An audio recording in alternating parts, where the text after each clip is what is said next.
Hello friends, എല്ലാവർക്കും quick learning YouTube ചാനലിലേക്ക് സ്വാഗതം. നമ്മൾ ഇന്ന് പഠിക്കുവാൻ പോകുന്നത് കേരള PSC മുൻവർഷങ്ങളിൽ ചോദിച്ചിട്ടുള്ള ഇമ്പോർട്ടൻ്റ് ആയിട്ടുള്ള കുറച്ച് GK ക്വസ്റ്റ്യൻസും അതിൻ്റെ അനുബന്ധ വിവരങ്ങളുമാണ്. ക്വസ്റ്റ്യൻസിലേക്ക് പോകുന്നതിന് മുമ്പായി ഈ ചാനൽ എല്ലാവരും ഒന്ന് സബ്സ്ക്രൈബ് ചെയ്യുക. വീഡിയോ ഇഷ്ടപ്പെട്ടാൽ ലൈക്ക് ചെയ്യുക. കൃത്യസമയത്ത് നോട്ടിഫിക്കേഷൻ ലഭിക്കുന്നതിന് വേണ്ടി ബെൽ ബട്ടൺ അമർത്തുക. അപ്പോൾ നമുക്ക് ക്വസ്റ്റ്യൻസിലേക്ക് പോകാം. Question number 1.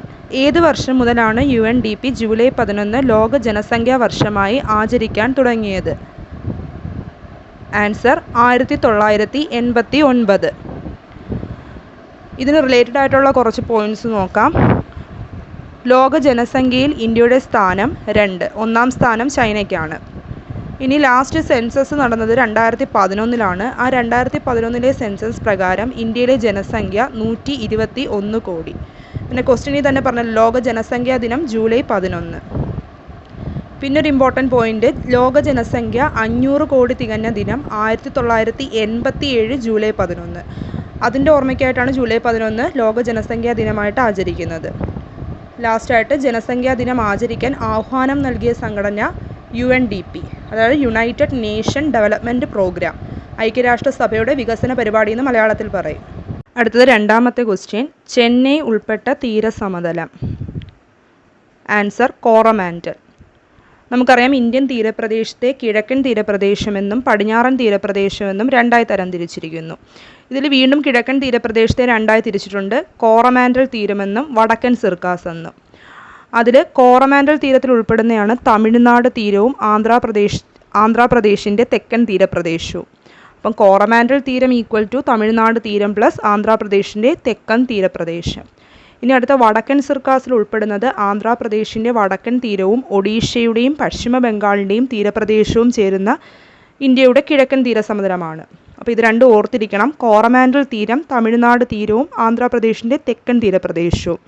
വടക്കൻ സിർക്കാസ് ആന്ധ്രാപ്രദേശിൻ്റെ വടക്കൻ തീരവും ഒഡീഷയുടെയും പശ്ചിമ ബംഗാളിൻ്റെയും തീരപ്രദേശവും.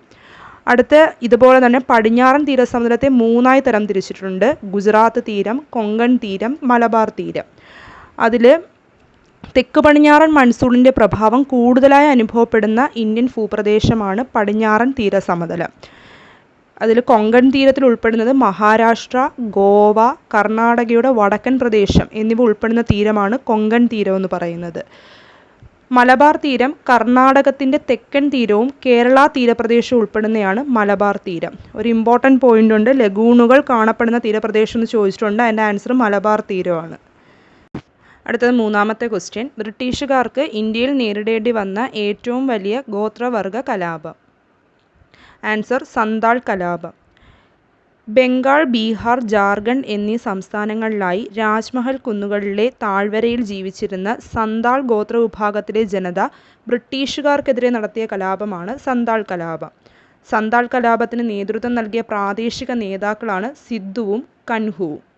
ഓക്കെ, അടുത്തത് നാലാമത്തെ ക്വസ്റ്റ്യൻ, ബ്രിട്ടീഷ് ഇന്ത്യൻ അസോസിയേഷൻ്റെ ആദ്യ president. Answer Radhakant Deb. British Indian association രൂപീകരിച്ചത് രാധാകാന്ത് ദേബും ദേബേന്ദ്രനാഥ ടാഗോറും ചേർന്നിട്ടാണ്. അപ്പം ബ്രിട്ടീഷ് ഇന്ത്യൻ അസോസിയേഷൻ്റെ ആദ്യ പ്രസിഡന്റ് ആരാന്ന് ചോദിച്ചാൽ രാധാകാന്ത് ദേബും ആദ്യ സെക്രട്ടറി ആരാന്ന് ചോദിച്ചാൽ ദേബേന്ദ്രനാഥ ടാഗോറുമാണ്. 1851 കൽക്കട്ടയിലാണ് ബ്രിട്ടീഷ് ഇന്ത്യൻ അസോസിയേഷൻ സ്ഥാപിക്കപ്പെട്ടത്. അടുത്തത് അഞ്ചാമത്തെ ക്വസ്റ്റ്യൻ, ഇന്ത്യയിലെ ആദ്യ ലൈഫ് ഇൻഷുറൻസ് കമ്പനി സ്ഥാപിച്ച വർഷം. ആൻസർ 1818. ഇന്ത്യയിലെ ആദ്യത്തെ ലൈഫ് ഇൻഷുറൻസ് കമ്പനിയുടെ പേര് ഓറിയൻ്റൽ ലൈഫ് ഇൻഷുറൻസ് കമ്പനി എന്നാണ്. ഇതിൻ്റെ ആസ്ഥാനം കൊൽക്കത്തയായിരുന്നു. ആറാമത്തെ ക്വസ്റ്റ്യൻ, എംഫിസിമ എന്ന രോഗം ബാധിക്കുന്ന ശരീരാവയവം. ആൻസർ ശ്വാസകോശം. പേശികളില്ലാത്ത അവയവമാണ് ശ്വാസകോശം. ശ്വാസകോശത്തെ ബാധിക്കുന്ന മറ്റു രോഗങ്ങളാണ് bronchitis, pneumonia, asthma, SARS, silicosis എന്നിവ. ഏഴാമത്തെ ക്വസ്റ്റ്യൻ, ഈഴവ മഹാസഭയുടെ സ്ഥാപകൻ. Answer doctor Palpu. ഈഴവ മഹാസഭയുടെ ആദ്യ സമ്മേളനം നടന്ന സ്ഥലം തിരുവനന്തപുരം. തിരുവിതാംകൂർ ഈഴവ സഭ സ്ഥാപിച്ചതും ഡോക്ടർ പൽപ്പുവാണ്. SNDPയുടെ ആദ്യ വൈസ് പ്രസിഡന്റ് ഡോക്ടർ പൽപ്പു ആയിരുന്നു. എട്ടാമത്തെ ക്വസ്റ്റ്യൻ, മസ്തിഷ്കത്തിൻ്റെ വളർച്ച പൂർത്തിയാകുന്ന പ്രായം. ആൻസർ 8 വയസ്സ്. നാഡീവ്യവസ്ഥയുടെ കേന്ദ്രം മസ്തിഷ്കമാണ്. മസ്തിഷ്കത്തിൻ്റെ ഏറ്റവും വലിയ ഭാഗം സെറിബ്രം. മനുഷ്യ മസ്തിഷ്കത്തിൻ്റെ ശരാശരി ഭാരം 1400 ഗ്രാം. 9ാമത്തെ ക്വസ്റ്റ്യൻ. ബംഗാളി ഭാഷയിൽ കുട്ടികൾക്ക് വേണ്ടി സന്ദേശ് എന്ന പേരിൽ മാസിക നടത്തിയിരുന്ന വ്യക്തി. ആൻസർ സത്യജിത്ത് റേ. സത്യജിത്ത് റേക്ക് ഭാരതരത്ന ലഭിച്ച വർഷം 1992. സത്യജിത്ത് റേ ഫിലിം ഇൻസ്റ്റിറ്റ്യൂട്ട് സ്ഥിതി ചെയ്യുന്നത് കൊൽക്കത്തയിലാണ്. ഇനി പാർട്ട് 1-ലെ ലാസ്റ്റ് ക്വസ്റ്റ്യനിലേക്ക് പോകാം. ധാന്യവിളകളുടെ രാജാവ് എന്നറിയപ്പെടുന്ന വിള. ആൻസർ നെല്ല്. ഇന്ത്യയിലെ മുഖ്യ ഭക്ഷ്യവിളയാണ് നെല്ല്. ഇന്ത്യയിൽ ഏറ്റവും കൂടുതൽ നെല്ല് ഉൽപ്പാദിപ്പിക്കുന്ന സംസ്ഥാനം പശ്ചിമ ബംഗാളാണ്. അമോണിയ നേരിട്ട് ആഗിരണം ചെയ്യുന്ന സസ്യമാണ് നെല്ല്. ഓക്കെ ഫ്രണ്ട്സ്, ഇന്നത്തെ വീഡിയോ ഇവിടെ അവസാനിച്ചിരിക്കുകയാണ്. ഇതുപോലുള്ള വീഡിയോസ് തുടർന്നും ലഭിക്കുന്നതിന് വേണ്ടി എല്ലാവരും ഈ ചാനൽ സബ്സ്ക്രൈബ് ചെയ്യുക.